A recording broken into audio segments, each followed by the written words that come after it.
ដោយសម្លឹងឃើញពីឱកាសវិនិយោគនៅកម្ពុជាបានធ្វើឲ្យមានវិនិយោគិនជប៉ុនចាប់អារម្មណ៍មកវិនិយោគលើវិស័យសុខាភិបាលនៅក្នុងប្រទេសកម្ពុជានៅថ្ងៃទី16ខែវិច្ឆិកាឆ្នាំ2013នេះនៅឯសន្តាគារកម្ពុជាណាមានវិនិយោគិនជប៉ុនបានធ្វើសិក្ខាសាលាស្ដីអំពីជំងឺដាច់សរសៃឈាមក្នុងខួរក្បាល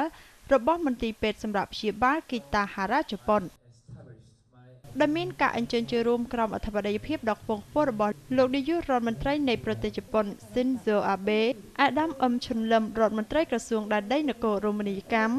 រួមទាំងអាដាមមុំប៊ុនហេងរដ្ឋមន្ត្រីក្រសួងសុខាភិបាល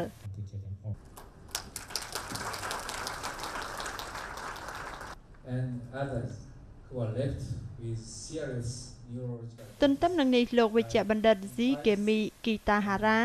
បានធ្វើបទបង្ហាញឲ្យដឹងផងដែរថាបច្ចុប្បន្ននេះលោកមានមន្ទីរពេទ្យថែទាំព្យាបាលចំនួន5នៅក្នុងប្រទេសជប៉ុននិងមានមន្ទីរសម្រាប់ព្យាបាលមួយនៅក្នុងទីក្រុងភ្នំពេញលោកវិជ្ជបណ្ឌិតគីតាហារ៉ាបានបន្ថែមផងដែរថាលោកមានបំណងមកវិនិយោគវិស័យសុខាភិបាលនៅក្នុងប្រទេសកម្ពុជា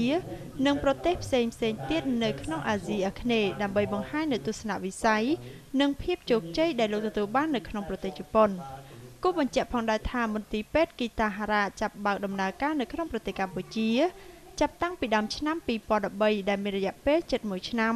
និងមានគម្រោងកសាងមន្ទីរពេទ្យមន្ទីរសម្រាប់ព្យាបាលមន្ទីរធ្វើរោគវិនិច្ឆ័យផ្ដល់ការថែទាំព្យាបាលប្រកបដោយគុណភាពខ្នាតអន្តរជាតិនិងដាក់ឲ្យប្រើប្រាស់នៅឆ្នាំ2015ឆាប់ៗខាងមុខនេះ